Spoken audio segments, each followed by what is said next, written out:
Hello అండి. అందరికీ నమస్కారం. నేను మీ కట్టా కార్తీక్. కవితక్క కాంగ్రెస్ పార్టీలో జాయిన్ అవుతానంటే కాంగ్రెస్ వాళ్ళు వద్దన్నారా? కాంగ్రెస్‌లో జాయిన్ అవుదామని కవిత అనుకుందా? అసలు కవిత పెట్టిన ప్రపోజల్ ఏంటి? కాంగ్రెస్ వాళ్ళు కాదన్నదేంటి? ఈ విషయాలు ఇప్పుడు ఎందుకు పాయింట్ ఔట్ చేస్తున్నానంటే, ఈరోజు మీడియాలో, ప్రత్యేకించి సోషల్ మీడియాలో Congress party MLA Marreddy Rangareddy comments వైరల్‌గా మారాయి. ఆయన అసెంబ్లీ లాబీలో విలేకరులతో మాట్లాడుతూ కవిత పార్టీలోకి వస్తానంటే తెలంగాణ ప్రాంత నాయకులు వ్యతిరేకించారు అని చెప్పారట. నిజంగా కవిత చేరదామనుకున్నారా? కవిత పెట్టిన ప్రపోజల్ ఏంటి? దాన్ని తెలంగాణ కాంగ్రెస్ నాయకులు ఎందుకు కాదన్నారు? డైరెక్ట్గా ఆయన్ని అడిగి తెలుసుకునేటువంటి ప్రయత్నం చేద్దాం. నాతో ఉన్నారు ఇబ్రహీంపట్నం కాంగ్రెస్ ఎమ్మెల్యే సీనియర్ నాయకులు మర్రెడ్డి రంగారెడ్డి గారు. సార్ నమస్కారం. నమస్కారం బ్రదర్. సార్, నిన్న మీరు అసెంబ్లీ లాబీలో చేసిన కామెంట్స్ ఇప్పుడు సోషల్ మీడియాలో వైరల్గా మారాయి. కవిత వస్తానంటే మేము వద్దన్నాము, కాంగ్రెస్ పార్టీలో జాయిన్ అవుతానని తను ప్రపోజల్ పెడితే మేము కాదు అన్నాము అనేది మీరు చెప్పారట. నిజంగా మీరు చెప్పారా? మీరు చెప్పిన ఉద్దేశం ఏంటి అసలు? బ్రదర్, నేనేం చెప్పినంటే అసెంబ్లీలో నిన్న మన వాళ్ళు అడిగినప్పుడు నేను ఒకటే చెప్పా. చెప్పండి సార్. కాంగ్రెస్ పార్టీ మా హైకమాండ్ ఓకే, నిర్ణయం తీసుకుంటే ఎవరినైనా తీసుకోగలుగుతుంది. ఎవరిని తీసుకోవాలో ఎవరిని తీసుకోవద్దో హైకమాండ్ చూస్తుంది. మొన్ననే దానం నాగేందర్ లాంటి వాళ్ళను, లేకపోతే కడియం శ్రీహరి లాంటి వాళ్ళను సీనియర్లు కూడా వచ్చినప్పుడు కాంగ్రెస్ పార్టీ అవసరమైతే వాళ్ళకి నచ్చితే మెచ్చితే తప్పకుండా తీసుకుంటారు. అంటే ఇప్పుడు కాంగ్రెస్ పార్టీ మా అధిష్టాన వర్గం ఉంది, మా హైకమాండ్ ఉంది. సార్ సార్ ఒక్క మాట నాకు ఇక్కడ చెప్పండి. కాంగ్రెస్ పార్టీలోకి బీఆర్ఎస్ పార్టీ నుంచి వచ్చిన 10 మంది ఎమ్మెల్యేలు వచ్చినట్టేనా? పార్టీలో జాయిన్ అయ్యారో వాళ్ళు కాంగ్రెస్ హైకమాండ్ నిర్ణయం మేరకు? ఇక అది మా స్పీకర్ కు తెలుసు, మా హైకమాండ్ కు తెలుసు. నాకెట్ట తెలుస్తుంది చెప్పండి? అది స్పీకర్ గారు చెప్పాలి. పార్టీ మారాడు అని అందుకని అడుగుతున్నాను. అవును, మారిండు కదా. పార్టీ మారిన మాట వాస్తవమే. దానం నాగేందర్ అయితే ఓపెన్ చెప్తుండు కదా. అవును, కానీ కడియం శ్రీహరి గారు చెప్పట్లే కదా. సరే, కడియం శ్రీహరి వాళ్ళ డాటర్ మా పార్టీలో పోటీ చేసింది కాబట్టి నేను ఆ మాట చెప్పాను. కడియం శ్రీహరి గారు వాళ్ళ డాటరు కాంగ్రెస్ పార్టీ ఎంపీ మాకామె. ఓకే, మరి తండ్రి ఒక పార్టీలో బిడ్డ ఉండొచ్చు కూడా, ఉంటే అది నాకు తెలియదు. సార్ ఇప్పుడు నేనైతే వచ్చిండు అనుకున్నా. అందుకే నిన్న నేను మన వాళ్ళు అడిగితే చెప్పిన క్లియర్ గా, కవిత కాంగ్రెస్ పార్టీలకు వస్తా అన్నప్పుడు కాంగ్రెస్ పార్టీ మా హైకమాండ్ తీసుకునే నిర్ణయమే మాకు అందరికి ఫైనల్. ఓకే, ఆమె వస్తుంటే నేను వద్దానండి ఎవరిని? నేను ఒక కాంగ్రెస్ పార్టీ కార్యకర్త, కాంగ్రెస్ పార్టీ ఎమ్మెల్యేను. ఓకే, నిర్ణయం తీసుకునేది హైకమాండ్, మా పిసిసి అధ్యక్షులు, మా ముఖ్యమంత్రి నిర్ణయం తీసుకుంటారు. ఆ నిర్ణయమే ఫైనల్ అవుతుంది. మేము ఎన్ని చెప్పినా మాకేమైనా కోరికలు ఉంటాయేమో. కవిత వస్తే ముందే అందరు వచ్చినాక రాకుంటే వస్తే తప్పెందుకు పట్టాలని అంటామేమో. మేము అన్నంత మట్టుకే మేము చేస్తాం, కానీ చివరిగా చేర్చుకునేది ఎవరు? హైకమాండ్ నిర్ణయం తీసుకోవాలి, మా పిసిసి ప్రెసిడెంట్ కి ఇక్కడ చెప్పాలి, ఇవన్నీ ఉంటాయి కదా. అందుకే కాంగ్రెస్ పార్టీలో ఏ నిర్ణయం తీసుకున్నా మా హైకమాండ్ తీసుకుంటది, మా పిసిసి ప్రెసిడెంట్ తీసుకుంటాడు, మా ముఖ్యమంత్రి గారు తీసుకుంటారు. ఇలా జరుగుతుంది. కవిత కోసం నేను ఇంతకంటే ఎక్కువ చెప్పడం కూడా అవసరం లేదు. సార్ మీకున్న సమాచారం చెప్పండి. కవిత గారు కాంగ్రెస్ పార్టీలో జాయిన్ అవుతా అన్నారా లేదా? జాయిన్ అవుతానంటే ప్రయత్నం చేస్తున్నారు అనేటువంటి సమాచారం మాకుంది సార్. మరి ఆమె ఎవరి ద్వారా చేస్తుందో, ఎక్కడ చేస్తుందో నాకు తెలియదు. అందుకే నేను నిజాలు చెప్పాలంటే పూర్తి సమాచారం వచ్చినాక ఇంకేదైనా సమాచారం ఉంటే మీకు చెప్తా. ఓకే, అంటే కవిత గారు వస్తానంటే మీరు కాదు అన్నది నిజమేనా? స్ట్రైట్ గా కాదు అని ఎవరన్నారో నాకు తెలియదు.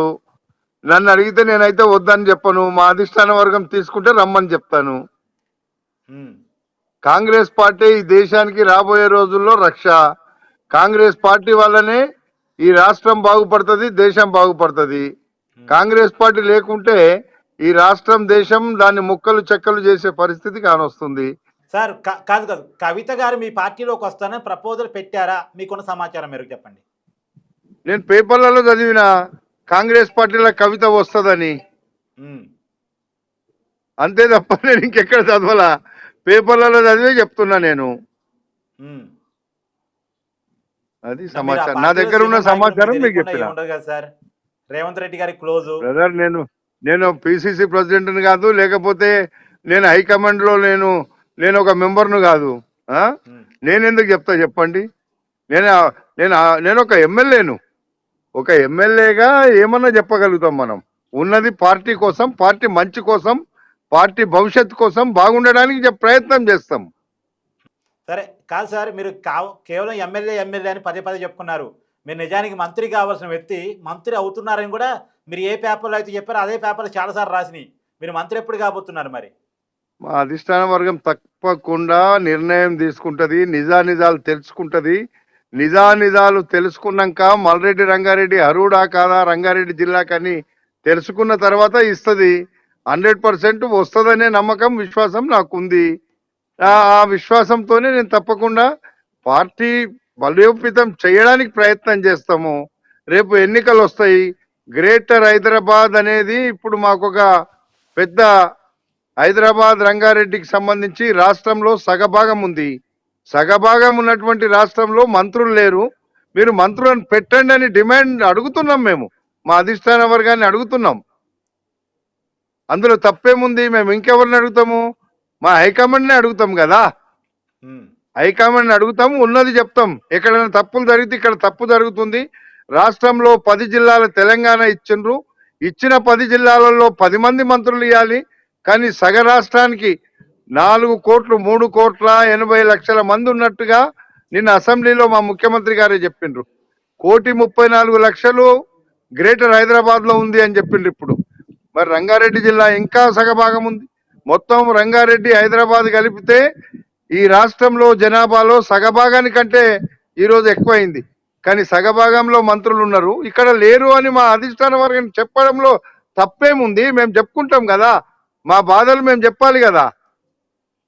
అంటే మీరేదో కామెంట్ చేశారట, నాకు మంత్రి పదవి ఇవ్వకపోతే పార్టీకే నష్టం అని. నిజమేనా?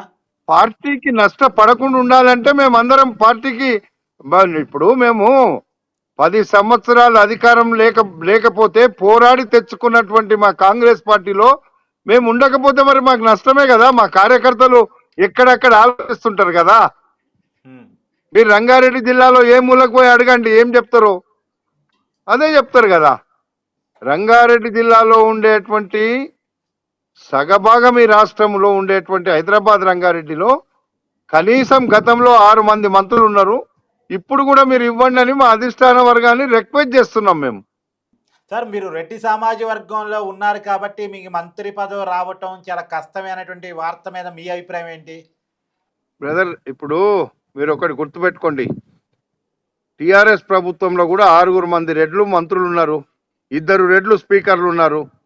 అది మేము కులాల మీద ఏం మాట్లాడతలేం కదా. మీరు ఎందుకు ఇచ్చిండ్రు అని మేము ఎవరిని అడగలే కదా. ఉమ్. రాష్ట్ర ప్రజలు ముందు అన్ని జిల్లాలకు ఇచ్చినాక ఎక్కడైనా ఎక్కువ తక్కువ అయితే అక్కడ ఇవ్వండి. 8 మంది ఉంటారు. 10 జిల్లాల తెలంగాణ సోనియా గాంధీ గారు ఇచ్చిండ్రు. 10 జిల్లాల తెలంగాణ తర్వాత మీరు తప్పకుండా మాకు 10 జిల్లాలు ఇచ్చినాక మిగతా 8 మందిని ఎక్కడ కులాలు మతాలు ప్రాంతాలు బ్యాలెన్స్ చేయండి. ఎవరు వద్దన్నారు? దానికి మేము కాదంటలేం కదా. మేము పార్టీకి ఈరోజు మేము పార్టీ లైన్లో పార్టీ కోసం పార్టీ అధికారంలోకి రావడానికి మా కష్టం మాకు తెలుసు. అందుకే మా బాధ్యతగా మేము చెప్తున్నాం. రేపు రాబోయే రోజుల్లో తిరిగి రాహుల్ గాంధీ గారిని ప్రధానమంత్రి చేయాలంటే తిరిగి తెలంగాణలో కాంగ్రెస్ పార్టీ అధికారంలోకి రావాలా. కాంగ్రెస్ పార్టీ తెలంగాణలో అధికారంలోకి రావాలంటే మేమంతా కూడా న్యాయంగా అన్ని జిల్లాలకు సమానంగా న్యాయం చేయాలని మేము కోరుతున్నాం. సార్, ఇప్పుడు ఇక మళ్ళీ ఫైనల్గా ఒక మాట చెప్పండి. నేను ఏ టాపిక్ కోసం అయితే మిమ్మల్ని లైవ్లో తీసుకున్నానో దాన్ని మళ్ళీ రిపీట్ చేస్తున్నాను. కల్వకుంట్ల కవిత కేసీఆర్ కుమార్తె బీఆర్ఎస్ పార్టీకి ఎమ్మెల్సీ పదవికి రాజీనామా చేసినటువంటి వ్యక్తి. ఆమె ఈ పార్టీలోకి వస్తానని ప్రపోజల్ పెట్టారు, కానీ మేము తెలంగాణ సంబంధించిన నాయకులు వద్దన్నారు అని మీరు చెప్పిన మాటకు మీ వివరణ ఏంటి? నేను వద్దని, ఆమె వస్తుంటే వద్దని చెప్పిండ్రు అని చెప్పలేదు. నేను కేవలం కవిత వస్తే మా అధిష్టాన వర్గం అనుకుంటే ఎప్పుడైనా తీసుకుంటారు. దానికి ఉదాహరణగా నేను చెప్పిన 2 పేర్లు, దానం నాగేందర్ది కావచ్చు, కడియం శ్రీహరి గారిది కావచ్చు, చెప్పినా అనే దాంట్లో నేనేం తప్పించుకుంటలేను కదా. మా హైకమాండ్ నిర్ణయమే మా నిర్ణయం. హైకమాండ్ అనుకుంటే ఎప్పుడు ఏమైనా జరుగుతుంది అన్నాను నేను. తప్పకుండా ఆ మాటకే కట్టుబడి ఉన్నా నేను. కవిత వస్తుంటే మా హైకమాండ్ తీసుకుంటా మేము ఎవ్వరం కూడా దాన్ని ఏ పార్టీలో ఎవరు ఆబ్జెక్షన్ చెయ్యరు. మా హైకమాండ్ పిసిసి ప్రెసిడెంట్కి చెప్తుంది, ముఖ్యమంత్రికి చెప్తుంది. కాబట్టి మాకు పార్టీ లైన్ ఉంటది. ఆ పార్టీ లైన్ లోనే అందరు పనిచేయమని చెప్తాము. ఆ పార్టీ లైన్ లో మేము కూడా మాట్లాడతాము. అంటే తప్పేముంది? సరే, మొత్తానికైతే కడియం శ్రీహరి కాంగ్రెస్ పార్టీలోకి జాయిన్ అయ్యాడన్న విషయాన్ని మాత్రం ఈ సందర్భంగా మీరు చెప్తున్నారు. నేను కడియం శ్రీహరి ఉదాహరణకు చెప్పినాను, ఇప్పుడు కూడా చెప్తున్నా. ఆయన వచ్చిండా రాలేదా అని నిజాలు కరెక్ట్ గా తెలుసుకోవాలంటే మా అసెంబ్లీ స్పీకర్ గారికి తెలుస్తుంది. సార్, మీకు అసెంబ్లీ తెలియదు కాదు స్పీకర్ సార్, గారు మీరు చెప్పేదే సీనియర్ ఫైనల్. ఎమ్మెల్యే, మీకు తెలీదా? కాదు సార్, మీకు తెలీదా? మీరు సీనియర్ ఎమ్మెల్యే. నేను సీనియర్ ఎమ్మెల్యే తెలియదా అంటే నాకు తెలుసు. ఏమని తెలుసు? కడియం శ్రీహరి కాంగ్రెస్ లో ఉన్నాడు అని నేను అనుకుంటున్నా. కానీ కాంగ్రెస్ పార్టీలో ఆయన ఉన్నాడా లేదా అనే సంగతి నాకు తెలియదు కదా. Anyway, thank you sir.